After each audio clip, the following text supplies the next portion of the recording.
ये programme amazing facts ministry के मित्रों के द्वारा प्रस्तुत किया जा रहा है।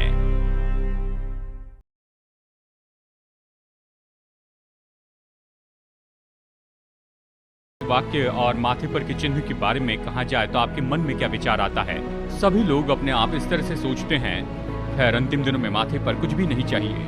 अगर आप बाइबल का अच्छे से अध्ययन करेंगे तो पाएंगे कि प्रकाशित वाक्य में सभी के माथे पर कोई न कोई चिन्ह है। प्रभु के नहीं तो पशु का चिन्ह होगा, नहीं तो फिर परमेश्वर का चिन्ह होगा। आपको निश्चित करना होगा कि सही चिन्ह आप पर हो। 40 साल से भी ज्यादा समय से अमेजिंग फैक्ट्स परमेश्वर के वचन को मीडिया के माध्यम से लोगों को बता रहा है। इस प्रोग्राम में हमारे सबसे उत्तम ऐसे टेलीविजन ब्रॉडकास्ट के भाग जुड़े हैं। हम आपको न्योता देते हैं कि इस एडिशन का आनंद उठाएं। Amazing facts.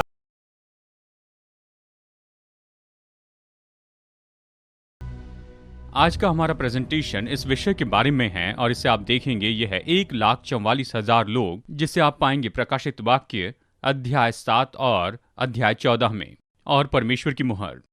और ये उस समय के बारे में बताता है जहां पर स्वर्गदूत मानो समय को रोके हुए हैं। और मुझे याद है, मैंने कहानी सुनी थी और मुझे लगता है सन 2012 की बात है। मार्च में पॉल वुल्डन, उनकी पत्नी और उनकी बेटी ने फ़ोन किया। उस समय वो काम कर रहे थे। उन्होंने कहा कि आपने देखा है, खबरों में बताया जा रहा है कि बड़ा बवंडर आने वाला है। खैर, तूफान की चेतावनी को अनदेखा करना चाहा, लेकिन फिर सोचा कि मैं बाहर जाकर आसमान को देखता हूं। जब वो बाहर आकर आसमान को देखने लगे, उन्होंने देखा ये मानो धुएं की ऐसी बड़ी दीवार है जो उनके पास बढ़ रही है, आसपास के सभी घरों को नाश कर रही है। उन्होंने कहा यह सच बात है। वो दौड़कर भीतर गए और अपने साथ में कुछ कुत्तों को लेकर वो सीढ़ी के पास वाले कमरे में चले गए। और फिर तूफान आया और जैसे वो टकराया तो ऐसे लगता है कि बड़ी रफ्तार की ट्रेन पास से गुजरी है। यानी जब ये बवंडर सिर से गुजरता है और उनका पूरा घर हिलने लग गया। उन्होंने दोनों हाथ से दरवाजे को थामे रखा। अपनी पूरी शक्ति को लगाकर वो वहां पर बने रहे कि दरवाजे को बंद रखे, जबकि बवंडर उस दरवाजे को खोलना चाहता था कि दरवाजा खुल जाए और उन्हें और उनके कुत्तों को खींच ले। और फिर ज्यादा समय तो नहीं लगा, लेकिन उसके बाद में आवाज थोड़ी सी धीमी हो गई। बवंडर चला गया और उन्होंने हिम्मत करके दरवाजा खोला और ये तस्वीर उन्होंने देखी जब वो बाहर आए थे। घर उड़ गया था और उन्होंने नीले आसमान को अपने ऊपर देखा। सब कुछ चला गया था, केवल वो कमरा और कुछ सीढ़ियां थी। और उन्होंने कहा जैसे वो बाहर आए तो वो कमरा भी नीचे गिर गया और फिर ओले गिरने लगे और उन्हें ऐसे लगा कि उन्हें कोई बेसबॉल की बैट से मार रहा है। उन्होंने वैक्यूम क्लीनर की कुछ चीजें रखे हुए उस बर्तन को उठाकर सिर पर रखा, नहीं तो वो ओले के मारे ही मर जाते थे। और उनकी पत्नी हमेशा मजाक में उनसे कहती है कि वैक्यूम क्लीनर की अतिरिक्त चीजों के बक्से को आपने सिर पर रखा था कि जान बचाए। लेकिन वो कोशिश कर रहे थे कि इस तूफान में भी वो बने रहें। खैर, मनुष्य इसमें उतने अच्छे नहीं, लेकिन स्वर्गदूत अच्छे से ये करते हैं। प्रकाशित वाक्य इसका अच्छा चित्र बताता है। तो आइए प्रकाशित वाक्य अध्याय 7 से 1,44,000 लोगों को देखते हैं। और हम वचन 1 से शुरू करते हैं। अध्याय 7 वचन 1 से। इसके बाद मैंने पृथ्वी के चारों कोनों पर 4 स्वर्गदूत खड़े देखे। अब ये जो स्वर्गदूत है क्या दर्शाते हैं? ये तो कंपस के जैसे हैं जो उत्तर दक्षिण पूर्व पश्चिम के बारे में बताता है। यानी ये तो पूरे संसार की समस्या है। ये तो पूरे संसार का एक साथ बंद किया जाना है। वे पृथ्वी की चारों हवाओं को थामे हुए थे ताकि पृथ्वी या समुद्र या किसी पेड़ पर हवा न चले। ये पृथ्वी पर की सारी चीजों के बारे में कहता है। पृथ्वी, समुद्र, पेड़, और फिर कुछ होता है। निश्चय ये सब कुछ खत्म होगा ही। और ये जो विनाश की हवा है उसके बारे में आखिरी 7 मरियों में इसके बारे में बताया गया है। फिर मैंने एक और स्वर्गदूत को जीवते परमेश्वर की मुहर लिए हुए पूरब से ऊपर की ओर आते देखा। उसने ऊंचे शब्द से पुकार कर कहा, जब तक हम अपने परमेश्वर के दासों के माथे पर मुहर न लगा दे तब तक पृथ्वी और समुद्र और पेड़ों को हानि न पहुंचाना। और फिर आगे कहता है, जिन पर मुहर दी गई मैंने उनकी गिनती सुनी, ये तो 1,44,000 थे। इस्राएल की संतान के सब गोत्रों में से 12,12 हजार लोग। और यहाँ दिलचस्प सूची दी गई है। और फिर आप प्रकाशित वाक्य अध्याय 14 में पढ़ सकते हैं। यहाँ पर इसके बारे में फिर बताया गया है 1,44,000 के बारे में, और ये उनके बारे में हमें थोड़ी और जानकारी देता है। फिर मैंने दृष्टि की और देखो, यह है प्रकाशित वाक्य अध्याय 14 वचन 1। देखो, वो मेमना सियोन पहाड़ पर खड़ा है और उसके साथ 1,44,000 जन हैं जिनके माथे पर उसका और उसके पिता का नाम लिखा हुआ है। अध्याय 7 कहता है परमेश्वर की मोहर, यहाँ पर कहता है पिता का नाम, यानी एक ही बात है।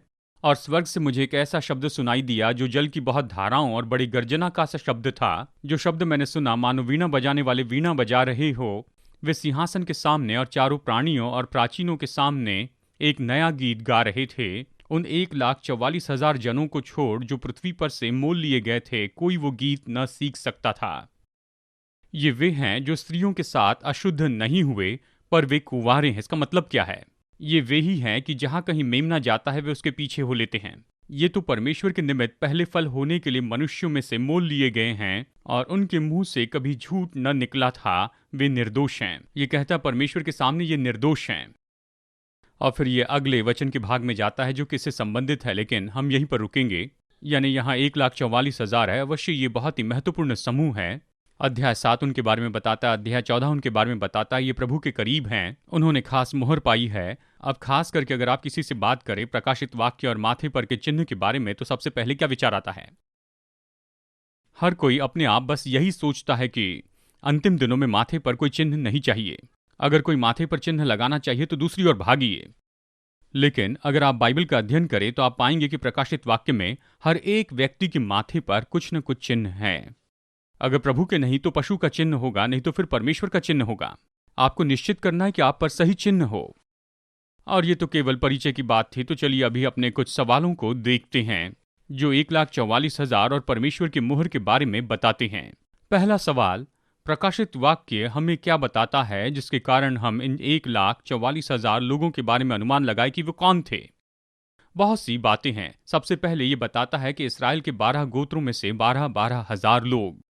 अब प्रकाशित वाक्य में गोत्र की जो सूची दी गई है ये तो अलग है बाइबल की किसी भी सूची से। 12 गोत्रों की सूची बाइबल में कई बार दी गई है और सामान्य रूप में शुरू होती है पहला जन्मा यहूदा, माफ कीजिए रूबेन, लेकिन प्रकाशित वाक्य में शुरू होती यहूदा से। यह अलग है, अलग सूची है। और फिर आप पाएंगे ये यहाँ पर कहता है यूसुफ के बारे में, लेकिन इफ्राइम छोड़ दिया गया है। और ये तो बहुत ही अलग ऐसी सूची है और शायद आप ये सोचेंगे कि ये क्या हो रहा है। क्या ये असली यहूदियों के बारे में कह रहा है? अंतिम दिनों में हर गोत्र से 12-12 हजार लोग चुने जाएंगे। यहूदी इतिहास जानते हैं कि कुछ गोत्र के बहुत ही कम लोग रहे हैं और यहूदा के बहुत से लोग हैं, यानी कहिए लाखों लाखों लोग हैं। और ये विचार कि हर एक गोत्र से 12-12 हजार लोग लिए जाएंगे, ये अपने आप में दिलचस्प है। लेकिन मैं सोचता हूँ ये आत्मिक यहूदियों के बारे में कह रहा है, मतलब असली यहूदी और आत्मिक यहूदी लोग होंगे, यानी ऐसे लोग जो कि अब्राहम के वंश में गोद लिए गए हैं मसीह को ग्रहण करने से। चलिए बताता हूं क्यों। आप बाइबल में पुराने नियम में पढ़ते हैं। उदाहरण के लिए देखिए दूसरा राजा 17 वचन 6, 10 गोत्रों के ऊपर अशूर के राजा जयवंत हो गए यीशु मसीह के जन्म के सैकड़ों साल पहले ही। आप यहां पर पढ़ते हैं होशे के 9वें वर्ष में अशूर के राजा ने शमरोन को ले लिया, यह इसराइल है, यानी उत्तरी राज्य, और इसराइलियों को ले जाकर अपने नगरों में बसाया। लेकिन बाद में दक्षिणी यहूदी राज्य बेबीलोन में गया, लेकिन वो वापस आए। जो अशूर में ले जाए गए थे वो दूसरी जातियों से विवाह करने लगे और पूरी तरह से गोत्र गायब हो गया। और जब प्रकाशित वाक्य कहता है कि मनुष्य के गोत्र में से 12,000 लोग, क्या आप मुझे आज मनुष्य के गोत्र से किसी को दिखा सकते हैं, या इस्साकार के या जिबलून के? और जब आप यहूदी के बारे में कहते हैं तो आप खास करके बात कर रहे हैं लेवी, यहूदा और बेंजामिन पर। अब बाइबल में पढ़िए यीशु के जन्म के बहुत समय पहले बताता है कि गोत्र के साथ क्या हुआ। उनमें से कुछ वापस आकर यहूदा के साथ में जुड़ गए और वो यहूदा के लोगों के साथ विवाह करने लगे। और आप निश्चय ऐसे लोगों को नहीं पाएंगे जो कि शुद्ध रीति से झबलून गोत्र के हो, या मनश्शे या इस्साकार या इस तरह से। तो इसका मतलब क्या है जब ये कहता है गलातियों 3:29, यदि तुम मसीह के हो तो अब्राहम के वंश और प्रतिज्ञा के अनुसार वारिस भी हो। ये प्रतिज्ञा परमेश्वर ने बाइबल में यहूदियों से की है, नए और पुराने नियम में। उसका मसीह में आप दावा कर सकते हैं। आमीन।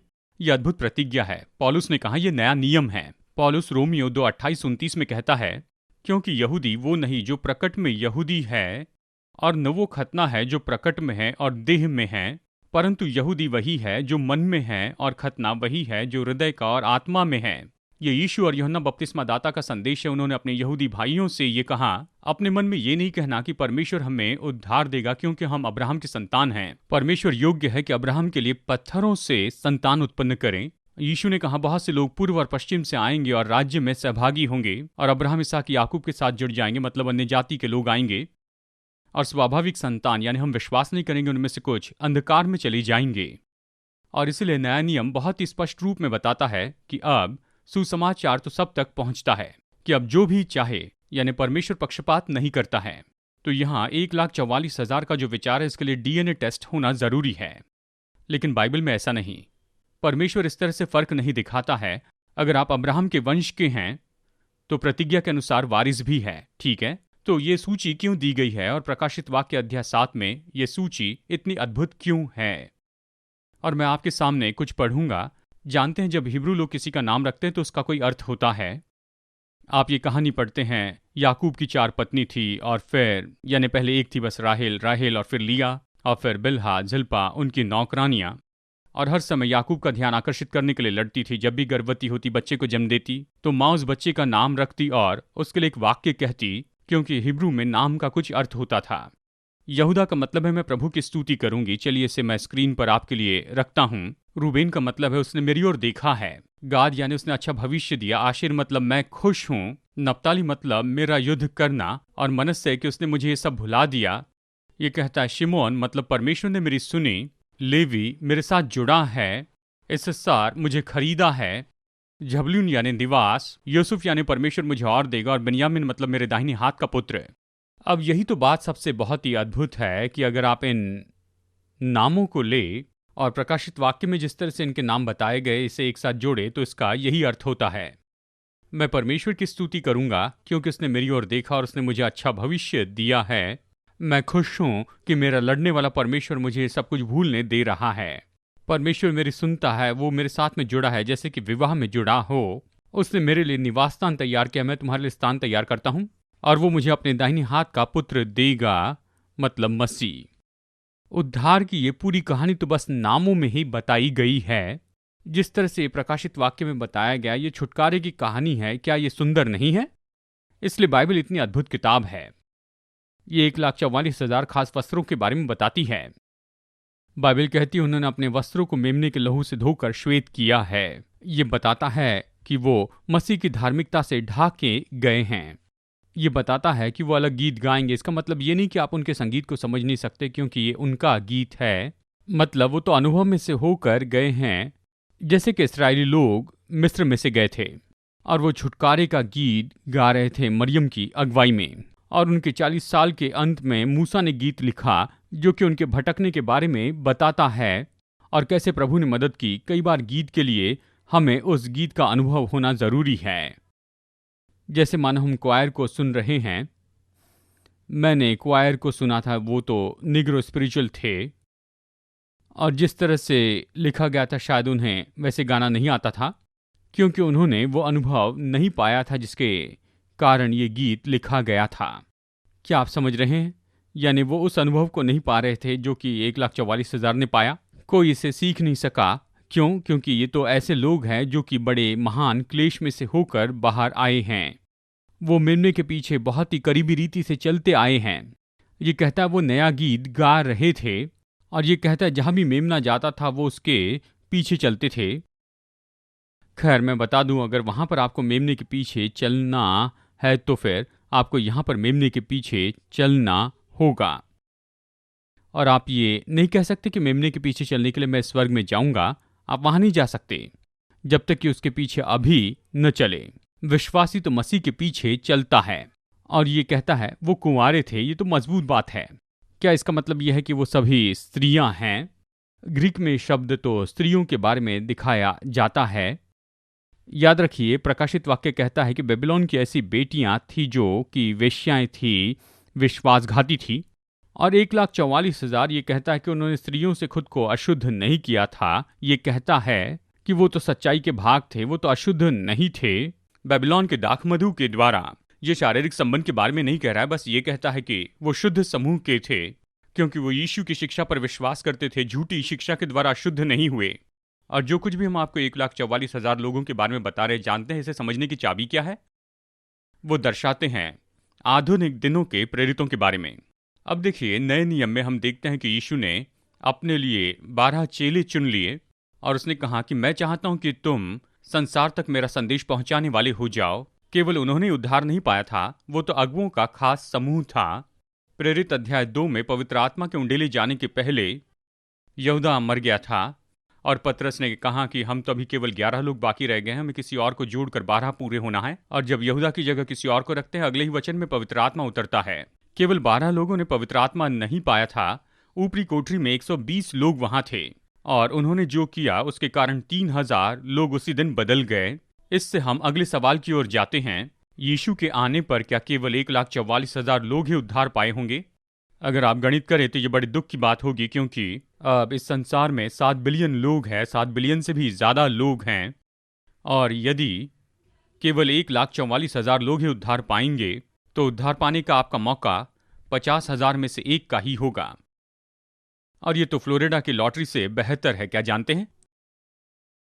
लेकिन ये बेहतर है नहीं। केवल उन्होंने उद्धार नहीं पाया है, वो तो अगुओं का खास समूह है। और चलिए 1,44,000 के बारे में यहां पर मैं आपको स्पष्ट बताऊं।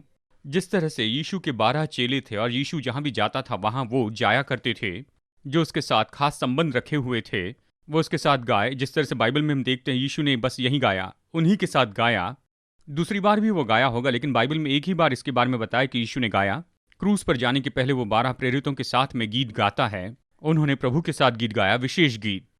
और इसलिए सारी बातें 1,44,000 लोगों के बारे में, खैर ये तो प्रेरित ने लिखा है, वो यीशु के साथ उनके संबंध के बारे में कहता है। उसके पहले आगमन के समय यानी प्रेरितों की बड़ी सेना तैयार होगी उसके दूसरे आगमन की तैयारी के लिए। क्या आप समझ रहे हैं? यही 1,44,000 लोग। अब तो हमने उनके बारे में कुछ सीखा है। उनके माथों पर का विशेष नाम क्या है? ये कहता है नाम, मुहर। याद रखिए, ये टैटू के बारे में नहीं कहता है।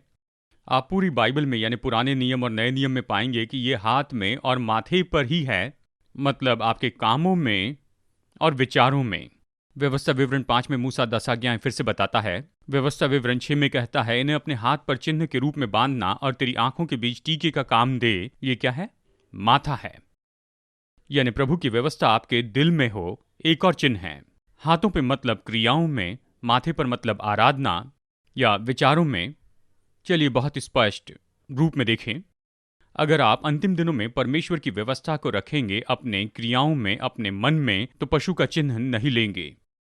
अगर परमेश्वर की व्यवस्था नहीं है आपके कामों में और आपके विचारों में, तो पशु का चिन्ह आप लेंगे। ये तो इसी तरह से है। यहेजकेल 9 के बारे में आपको याद है? हम सोचते हैं चिन्ह तो बुरी बात है। अगर हम यहेजकेल 9 में पढ़े तो ये बताता है, यहां पर प्रकाशित वाक्य यहेजकेल के बारे में बताता है कि यरूशलेम में बाकी सबको नाश कर दिया जाए, केवल उन्हीं लोगों को छोड़ दिया जाए जिन पर स्वर्गदूत ने चिन्ह लगाया है। यहेजकेल 9 में जिन पर यह मोहर लगाई गई वो तो बचाए गए, क्योंकि इस्राएल में जो घृणित काम किए गए उसके बारे में वो तो रो रहे थे, क्योंकि उस समय वहां झूठी आराधना हो रही थी इस्राएली लोगों के बीच में। हम इस अध्याय को पढ़े तो आप इसे समझ पाएंगे। तो परमेश्वर की मुहर क्या है? बाइबल 1,44,000 लोगों के बारे में बताती, हम इसे देखेंगे। इस सबसे महत्वपूर्ण विषय पर जैसे हम आगे बढ़ रहे हैं, आप मेरे लिए प्रार्थना कीजिए। मैं ये सच में बताना चाहता हूं दोस्तों, ये बहुत ही महत्वपूर्ण है। सबसे पहले परमेश्वर की मुहर पवित्र आत्मा है। आप शायद इसे जानते होंगे। तो जिनके पास में पशु का चिन्ह है उनमें किसकी आत्मा है? शैतान की। जिन पर परमेश्वर की मुहर है उनमें पवित्र आत्मा है। इफिसियों 4:30 में यह कहता है कि परमेश्वर की पवित्र आत्मा को शोकित मत करो, जिससे तुम पर छुटकारे के दिन के लिए छाप दी गई है। यानी पवित्र आत्मा की छाप हमारे भीतर लगाई गई है। लेकिन इससे भी ऐसी कुछ महत्वपूर्ण बात है जो हमारे जीवन में देखी जा सकती है, और आप इसे इस वचन में पाएंगे यशायाह 8:16 में, चेतावनी का पत्र बंद कर दो, मेरे चेलों के बीच शिक्षा पर छाप लगा दो। क्या दिल में व्यवस्था को रखकर मुहर लगाई जा सकती है? यानी व्यवस्था तो एक मुहर है, तो नई वाचा क्या है? मैं अपनी व्यवस्था को लेकर तुम्हारे हृदय की पट्टियों पर लिखूंगा। चलिए एक कदम और गहराई में जाते हैं, देखते हैं व्यवस्था की ये जो मुहर है ये क्या है। अब देखिए, खास करके एक मुहर बाइबल के समय अगर किसी डॉक्यूमेंट को ऑफिशियल बनाना है, वो उस पर वैक्स लगाते जैसे लिफाफे पर करते हैं, और उस पर सरकारी मुहर लगा देते थे। और इस मुहर के यहाँ पर 3 गुण हुआ करते थे, और उसके ऊपर उस अफसर का नाम होता था, उसका शीर्षक और उसका प्रांत। उदाहरण के लिए मेरे पास ये कॉपी है रानी एलिजाबेथ की। कनाडा में ये कहता है क्वीन ऑफ कनाडा एलिजाबेथ। यही है नाम, यानी रानी, यानी उसका पद एलिजाबेथ कनाडा। यानी यहाँ ये 3 गुण थे। जब पिलातुस ने यीशु की कब्र के ऊपर में मोहर लगाई तो वो मोहर क्या कहती थी? उसका नाम पिलातुस, गवर्नर यानी उसका ओहदा, यहूदा उसका प्रांत था। जब राजा दारा ने मुहर लगाई, बाइबल कहती है कि उसने सिंह की गुफा के ऊपर में मुहर लगाई थी उस पत्थर पर। उस पर क्या लिखा था? दारा राजा मीडा फारस का। हमेशा 3 बात वहां पर होती थी। प्रेसिडेंशियल सील देखी है। प्रेसिडेंट का नाम है प्रेसिडेंट, अमेरिका के प्रेसिडेंट। यानी ये 3 गुण थे। तो परमेश्वर की व्यवस्था में आप क्या परमेश्वर की मुहर को देख सकते हैं? जी हां, ये परमेश्वर की व्यवस्था के बीच में है, सबसे लंबी ऐसी 10 आज्ञा में। और इस तरह से कहती है निर्गमन अध्याय 20 वचन 8 में, तो विश्राम दिन को पवित्र मानने के लिए स्मरण रखना। 6 दिन तो तू परिश्रम करके अपना सब कामकाज करना, परंतु 7वां दिन तेरे परमेश्वर यहोवा के लिए विश्राम दिन है। उसमें न तो तू किसी भांति का कामकाज करना, और न तेरा बेटा, न तेरी बेटी, न तेरा दास, न तेरी दासी, न तेरे पशु, न कोई परदेसी जो तेरे फाटक के भीतर हो। अब इसे गौर से सुनिए, क्योंकि 6 दिन में यहोवा ने, परमेश्वर ने बनाया, रचा। ये उसका काम है, वो सृष्टि करता है। उसने आकाश, पृथ्वी और समुद्र को बनाया। यहां पर देखिए, यहां पर है परमेश्वर का नाम, परमेश्वर का शीर्षक, परमेश्वर का प्रांत, परमेश्वर की व्यवस्था के बीच में ही ये तुम मुहर है। और अब हम इसी पर चर्चा करने वाले हैं, और ये है सबकी आज्ञा। और ये तो इन अंतिम दिनों में इतनी महत्वपूर्ण क्यों है? क्योंकि ये बताती है कि प्रभु में विश्राम करना है। ये कहती है कि संबंध रखे, ये कहती है कि पिता का नाम ले। क्या इस आज्ञा में पिता का नाम है? यहोवा, क्योंकि 6 दिन में यहोवा ने आकाश और पृथ्वी और समुद्र को बनाया, और जो कुछ उसमें है सबको बनाया, और 7वें दिन विश्राम किया। इस कारण यहोवा ने विश्राम दिन को आशीष दी और उसको पवित्र ठहराया। यानी यहां पर ये 3 स्वभाव गुण हैं। उसका शीर्षक है, और उसका प्रांत है, और उसका नाम है। ये सब कुछ व्यवस्था के बीच में है। तो अब मैं चाहता हूं कि आप देखें बाइबल और स्वर्ग के दृष्टिकोण से कि ये सच में इतना महत्वपूर्ण क्यों है। क्या संसार में ऐसी कोई जगह है जहां पर, चलिए मैं कहता हूं कि मैं पवित्र भूमि जा रहा हूं, पवित्र भूमि के टूर पर, तो मैं कहां जा रहा हूं? इस्राएल में। लोग इस पर बहस नहीं करेंगे। अगर मैं इस्राएल में जाकर कहूं मैं पवित्र नगर में जा रहा हूं, तो कहां जा रहा हूं? यरूशलेम में। अगर मैं यरूशलेम में जाकर कहूं मैं पवित्र पर्वत पर जा रहा हूं, माउंट मोराया, जिसे सियोन पर्वत कहते हैं, जहां पर भवन है। और प्राचीन समय में जब भवन में जाते तो उसे पवित्र भवन कहते थे। और उस पवित्र भवन में एक जगह जिसका नाम है पवित्र स्थान।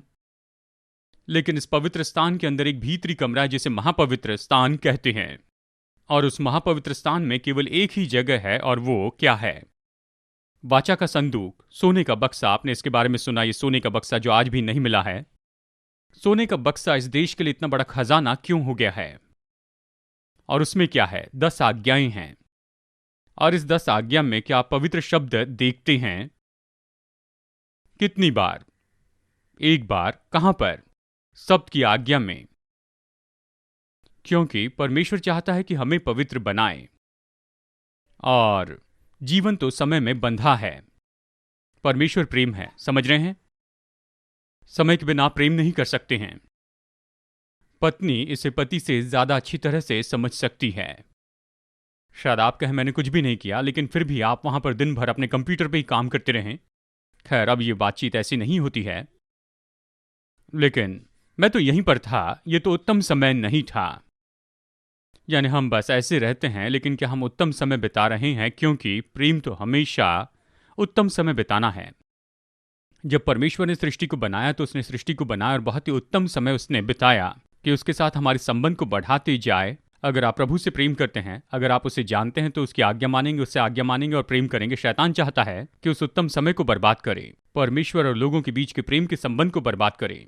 और वो खास करके हमला करता है शब्द पर।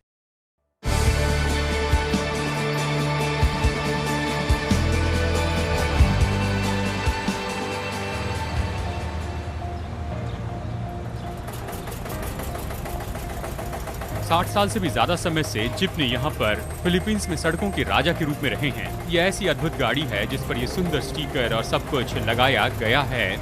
ये इस देश में यातायात करने का सबसे सस्ता ऐसा साधन है। तो आइए चलते हैं।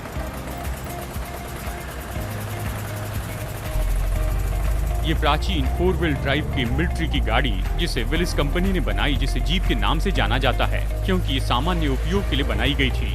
और ये तो पापाई कार्टून के एक चरित्र में से आई है जिसे कहते हैं यूजीन द जीप। ये एक ऐसा काल्पनिक कुत्ता है जो दीवारों पर और सीलिंग पर चल सकता है और ये जीप कहीं भी जा सकती है।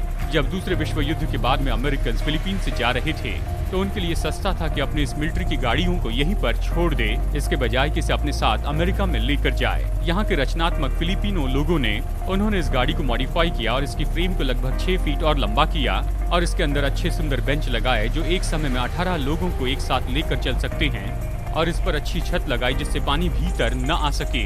लेकिन मैंने देखा है लगभग 20 या 25 लोग इस पर सवार होते हैं और जिप्नी के हर एक कोने को थाम कर खड़े रहने की कोशिश करते हैं। इस पर कूद कर चढ़ते हैं, कूद कर उतरते हैं जैसे गाड़ी चलती जा रही है इस पूरे ट्रैफिक में। हर एक जिप्नी थोड़ी सी अलग होती है। कुछ तो बहुत ही पुराने जैसे पैचेस लगा कर रखी गई है और कुछ पर ये टेप लगाई गई है और कुछ ने तो इसे बहुत ही आधुनिक बनाया, इस पर क्रोम और स्टील भी लगाया है और छत पर ये थोड़ा सा फोम लगाया। इसके पीछे कारण है, जब कोई स्थानिक फिलिपिनो जिप्नी में जाना चाहते हैं तो बस इशारा करते हैं या सीटी बजाते हैं या आवाज लगाते हैं और बस इस पे चढ़ जाते हैं। ऐसा करते हुए शायद ड्राइवर गाड़ी धीमी भी न करे और फिर वो 8 पेसेस देते हैं जो कि हमारे लिए लगभग 16 सेंट्स के जैसे हैं। ये इस देश में एक जगह से दूसरी जगह जाने का सबसे सस्ता तरीका है।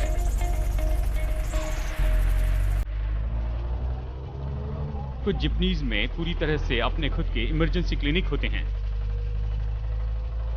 और कुछ जिप्नीज में से झुककर बैठना पड़ता है क्योंकि ये कैब इस तरह से खुली है, इसमें एयर कंडीशन नहीं लगा है। गर्मियों में यहाँ पर बहुत गर्म होता है और केवल सड़कों की हवा भीतर आती है और ये तो बहुत ही थकाने वाला अनुभव होता है। खैर, जिप्नी के पिछले भाग में यहाँ पर सुरक्षा के कोई भी साधन तो नहीं है जैसे कि सीट बेल्ट, और अगर झटका लगे तो यहाँ पर पैडिंग तो रखी गई है और अगर कोई गंभीर एक्सीडेंट हो जाए तो कोई एयरबैग नहीं है, बस आपके आसपास के बैठे हुए लोग आपको बचाएंगे। और जिप्नी का एक और फायदा है क्योंकि आप एक दूसरे के इतने करीब में बैठते हैं तो आप नए दोस्त बनाते हैं। जिप्नी पर सवारी करने के लिए टीम वर्क की जरूरत है। अगर बेचने वाले से कुछ खरीदते हैं तो ये आप तक वो चीज पहुंचाते हैं और फिर जब यात्री इसमें सवार हो जाते हैं तो पैसा सामने तक पहुंचाते हैं। जी हाँ, ठीक है, बहुत बहुत धन्यवाद। दोस्तों, ये कहना तो सही है कि कोई भी 2 जिप्नी एक जैसे नहीं दिखती हैं। वो तो अपने आप में अद्भुत है, बहुत ही अलग है। वैसे ही आप भी हैं। हालांकि हम लोग इतने ज़्यादा मनुष्यों के बीच में रहते हैं और सोचते प्रभु आपको नहीं देखता। बाइबल कहती है कि वो आपको जानता है, वो आपका नाम जानता है, आपके सिर के बाल गिने हैं, वो आपकी प्रार्थना सुनता है और उससे बढ़कर परमेश्वर आपको अपने राज्य में ले जाना चाहता है। बस आपको उसमें सवार होना है।